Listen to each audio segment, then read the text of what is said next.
Assalomu alaykum aziz tomoshabinlar. Bugun men 55 yoshdan oshgan pensionerlar, pensiya yoshiga yaqinlashganlar va oilasida keksa ota-onasi bor har bir inson uchun juda muhim moliyaviy mavzuni tushuntirib beraman. Sentyabr oyida ko'pchilik pensionerlar uchun yoqimli kutilmagan moliyaviy imkoniyat paydo bo'lishi mumkin. Lekin eng katta muammo shundaki, odamlar ko'pincha bunday yordam, qo'shimcha to'lov yoki qayta hisob-kitob haqida kech bilib qoladi va pulini vaqtida ola olmaydi. Bu ma'lumot hammani qiziqtirishi kerak, chunki gap oddiy maslahat haqida emas, balki pensionerning cho'tagiga tushishi mumkin bo'lgan real pul haqida ketmoqda. Agar siz 55 yoshdan oshgan bo'lsangiz, yaqinlaringiz pensiya olsa yoki sentyabrda qanday to'lovlar, ustamalar, moddiy yordamlar bo'lishini bilmoqchi bo'lsangiz, videoni oxirigacha ko'ring. Hozirning o'zida kanalga obuna bo'ling, like bosing, chunki bunday ma'lumotlar vaqtida eshitilsa foyda beradi. Kech eshitilsa esa odam o'z haqqini talab qilishga ulgurmay qoladi. Men avvalo bitta narsani juda sodda qilib tushuntiraman. Ko'pchilik pensionerlar pensiya faqat oy bir xil miqdorda keladi deb o'ylaydi. Ya'ni bank kartaga pul tushdi, pochtachi olib keldi yoki pensiya naqd berildi. Tamom, shu bilan ish tugadi deb hisoblaydi. Aslida esa pensiya tizimida bir nechta yo'nalish bor. Asosiy pensiya, ustama, kompensatsiya, qayta hisob-kitob, ijtimoiy yordam, mahalla orqali moddiy ko'mak, ayrim toifadagi fuqarolarga berilgan imtiyozlar, bank kartalari orqali qo'shimcha qulayliklar va ba'zan bayram yoki mavsumiy yordamlar. Oldin pensionerlarda ko'proq qog'oz hujjat bilan yurardi.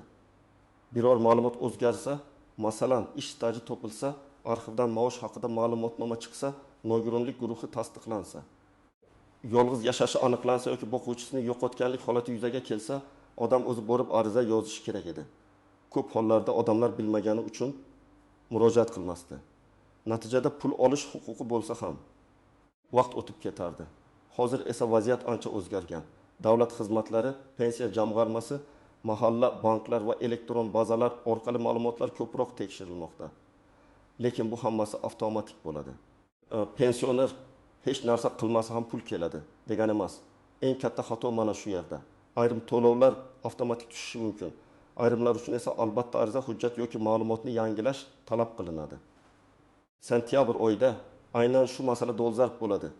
Chunki yoz tugaydi, yangi o'quv yili boshlanadi, kuzgi xarajatlar ko'payadi, kommunal to'lovlar mavsumi yaqinlashadi. Mahallalarda ehtiyojmand oilalar ro'yxati qayta ko'rib chiqilishi mumkin. Pensionerlarning holati bo'yicha ma'lumotlar yangilanadi. Men moliyaviy kutilmagan sovg'a deganda shuni nazarda tutyapman. Bu hamma pensionerga bir xil beriladigan serli pul emas. Bu siz bilmagan, lekin sizga tegishli bo'lishi mumkin bo'lgan qo'shimcha to'lov, ustama moddiy yordam yoki qayta hisob-kitob natijasida keladigan pul bo'lishi mumkin. Kimdir 100 ming so'm atrofida qo'shimcha oladi. Kimdir bir necha oy uchun yig'ilib qolgan farqni olishi mumkin. Kimdir mahalla orqali oziq-ovqat yoki pul ko'rinishida yordam oladi. Kimdir esa bank kartasi yoki kompensatsiya masalasida foyda ko'radi. Asosiy qism 1. Kimlar bilish kerak? Kimlar xavotir olish kerak va kimlar xavotir olmasligi kerak? Birinchi navbatda 75 yoshdan oshgan ayollar e'tiborli bo'lishi kerak. Chunki ayollar uchun pensiya yoshi 25 yoshdan boshlanishi mumkin. Lekin har bir insonning holati alohida ko'riladi. Ish staji yetarlimi? Rasmiy ishlagan yillari bor yo'qligi, ish haqi ma'lumotlari to'g'ri kiritilganmi? Farzand parvarishi davrlari hisobga olinganmi? Imtiyozli sharoitda ishlagan davrlar bormi? Ba'zan ayol 45 yoshga to'ladi. Pensiya tayinlanadi, lekin keyinroq eski ish joyidan qo'shimcha ma'lumotnoma topiladi. Mana shunda pensiya qayta hisoblanishi mumkin. Masalan, Gulbahor opa 26 yoshda. U 20 yil tikuvchilik fabrikasida ishlagan, keyin 8 yil savdo bilan shug'ullangan, lekin rasmiy hujjatlarda faqat 17 yil staj ko'rgan. U pensiyaga chiqqanda kamroq pensiya tayinlangan. Keyin sentyabr oyida qizi arxivga murojaat qilib, onasining yana 5 yillik ish staji bo'yicha ma'lumotnoma oldi. Agar bu hujjat pensiya jamg'armasiga topshirilsa, pensiya qayta hisoblanishi mumkin. Natijada har oy pensiya miqdori o'sishi va ayrim hollarda oldingi davrlar uchun farq ham to'lanishi ehtimoli bor. Bu odam uchun sovg'adek tuyuladi, lekin aslida bu uning qonuniy haqqi. Ikkinchi guruh 60 yoshdan oshgan erkaklar va allaqachon pensiya olayotgan fuqarolar. Ko'pchilik men pensiyaga chiqib bo'lganman, endi hech narsa o'zgarmaydi deb o'ylaydi. Bu noto'g'ri. agar sizda yangi hujjat paydo bo'lsa, ish staji aniqlansa, nogironlik holati bo'yicha qaror o'zgarsa, qaramog'ingizdagi shaxslar bo'yicha ma'lumot yangilansa yoki siz muayyan imtiyozli toifaga kirsangiz, pensiya miqdori qayta ko'rib chiqilishi mumkin. Masalan, Ismoil aka 63 yoshda pensiya oladi. U ilgari qurilish tashkilotida ishlagan.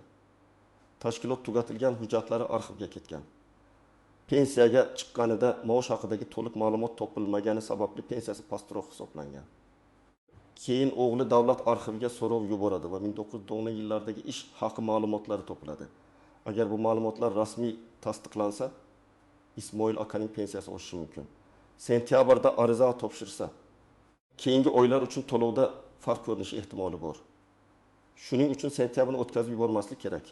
3-guruh yolg'iz yashovchi pensionerlar. Bu juda muhim. Ba'zi pensionerlar farzandlari chet elda, boshqa viloyatda yoki alohida yashaydi. O'zi esa yakka tartibda kun kechiradi. Bunda insonlar mahalla orqali ehtiyojmand, ijtimoiy himoyaga muhtoj shaxs sifatida o'rganilishi mumkin. Bu har doim ham katta pul degani emas. Lekin moddiy yordam, oziq-ovqat to'plami, dori-darmon bo'yicha yordam, kommunal xarajatlar bo'yicha ko'mak, bayram yoki mavsumiy yordam bo'lishi mumkin. Masalan, Nazira opa 7 yoshda yolg'iz yashaydi. Pensiyasi bor. Lekin dorilarga oyga 300-400 ming so'm ketadi. U pensiya olaman, menga yordam berishmaydi deb o'ylab mahallaga murojaat qilmagan. Aslida mahalla uning real holatini ko'rsa, tegishli ro'yxatga kiritishi va moddiy yordam masalasini ko'rib chiqishi mumkin. Sentyabrda yangi o'quv yili, kuzgi ehtiyojlar mahalla faollari tomonidan o'rganishlar boshlanganda bunday murojaatni vaqtida qilish foydali. 4-guruh nogironligi bor pensionerlar yoki sog'lig'i yomonlashgan keksa insonlar. Agar pensionerning sog'lig'i avvalgidan yomonlashgan bo'lsa, u tibbiy ko'rikdan o'tishi, nogironlik guruhi masalasini aniqlashtirishi mumkin. Bu jarayon alohida tartibda bo'ladi, lekin natijada pensiya yoki nafaqa turiga ta'sir qilishi, qo'shimcha imtiyozlar berilishi mumkin. Ko'p odamlar shifokorga faqat og'ir ahvolda boradi. Aslida hujjatli tasdiq bo'lmasa, ijtimoiy yordam tizimi sizning holatingizni ko'rmaydi. 5-guruh bank kartasi orqali pensiya oladiganlar. Sentyabrda banklar ba'zan pensionerlar uchun aksiya, bepul karta xizmati, cashback, dori do'konlari yoki supermarketlarda chegirma kabi takliflar beradi. Men bu yerda hamma bank pul tarqatadi demayman, bunday emas. Lekin ko'plab pensionerlar o'z bank kartasidagi xizmat shartlarini umuman bilmaydi. Masalan, ba'zi kartalarda SMS xabarnoma pullik bo'ladi, ba'zilarida komissiya bor. Ba'zilarida pensiya tushgandan keyin naqd yechishda limit yoki shartlar bo'ladi. Agar pensioner noto'g'ri kartadan foydalansa, har oy kichik komissiyalar bilan pul yo'qotadi.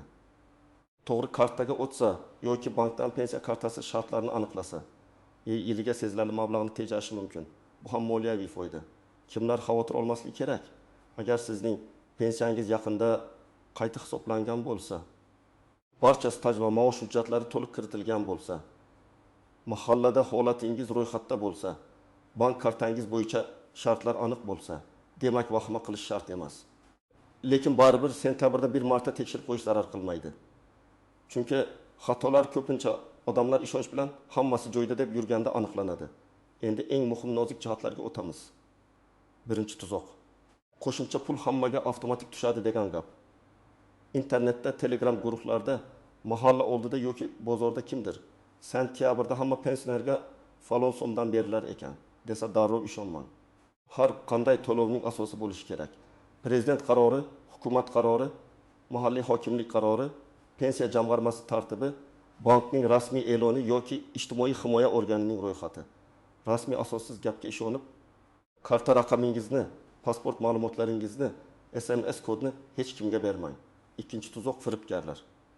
Sentyabrda pensionerlarga sovg'a, 25 yoshdan oshganlarga pul, ro'yxatdan o'ting. 700 ming so'm oling kabi xabarlar ko'payishi mumkin. Ular ko'pincha havla yuboradi, karta raqamini so'raydi, SMS kodni kiritishni talab qiladi. Men sizga ekspert sifatida qat'iy aytaman. Hech qachon SMS kodni hech kimga aytmang.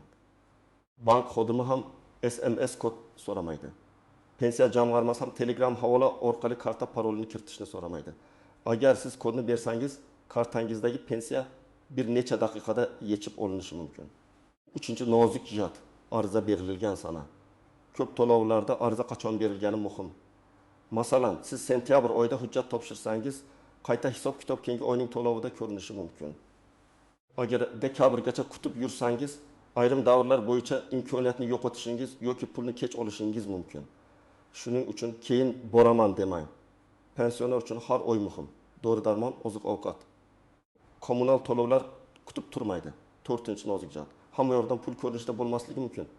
Ba'zan odam menga pul bermadi, demak yordam yo'q deydi. Aslida ijtimoiy yordam oziq-ovqat, to'g'ri.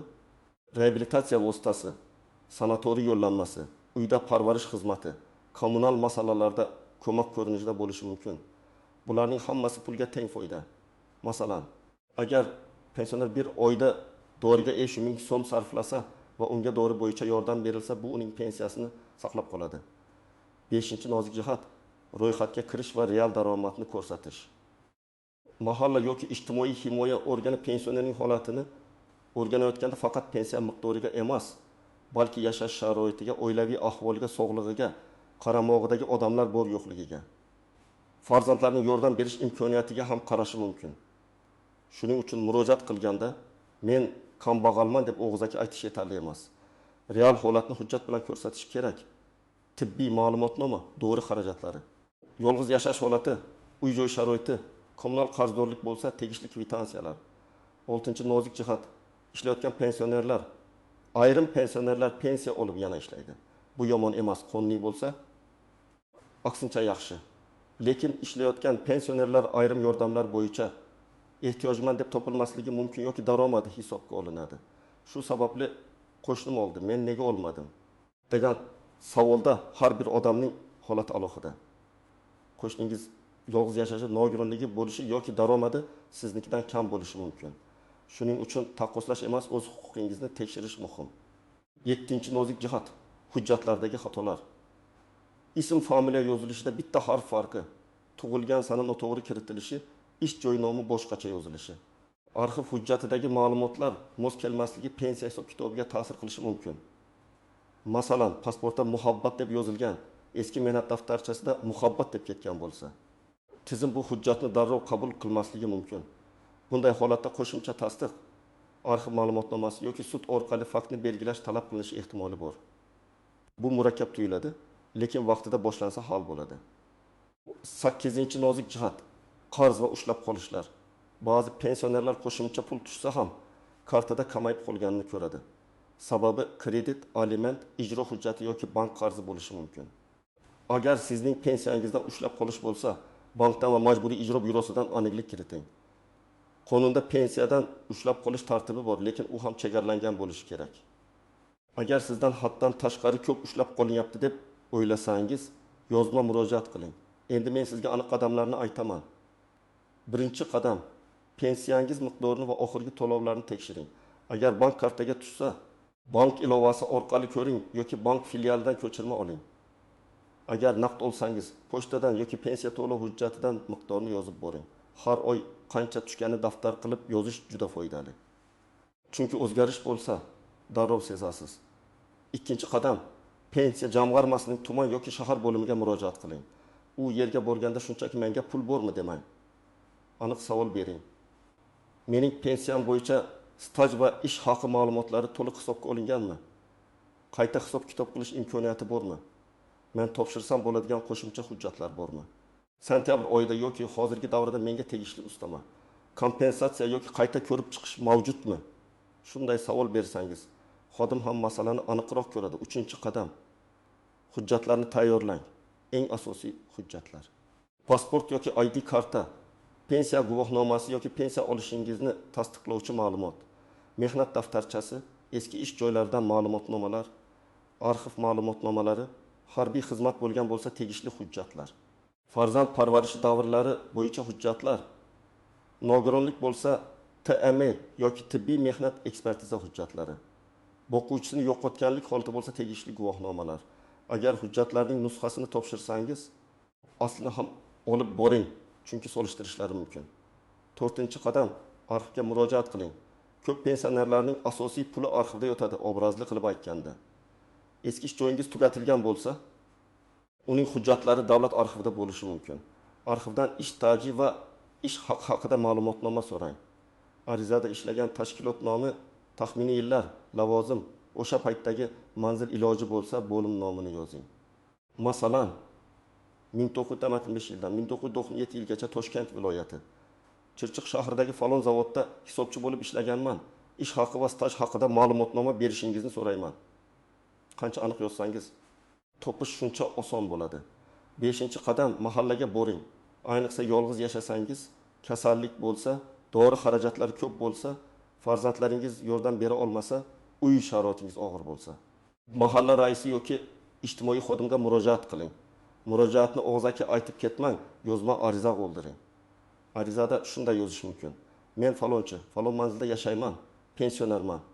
Sog'lig'im sababli dori-darmon xarajatlarim ko'p, moddiy ahvolim og'ir.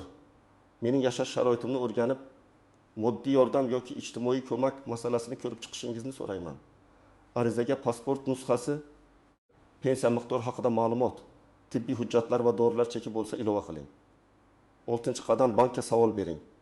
Qaysi bank orqali pensiya olayotgan bo'lsangiz, filialga yoki kol markaziga murojaat qiling. Pensiya kartamda qanday komissiyalar bor? Naqd yechishda to'lov bormi? SMS xabarnoma pullikmi? Pensionerlar uchun chegirma yoki aksiya bormi? Kartam xavfsizligi uchun nimalarga amal qilishim kerak deb so'rang.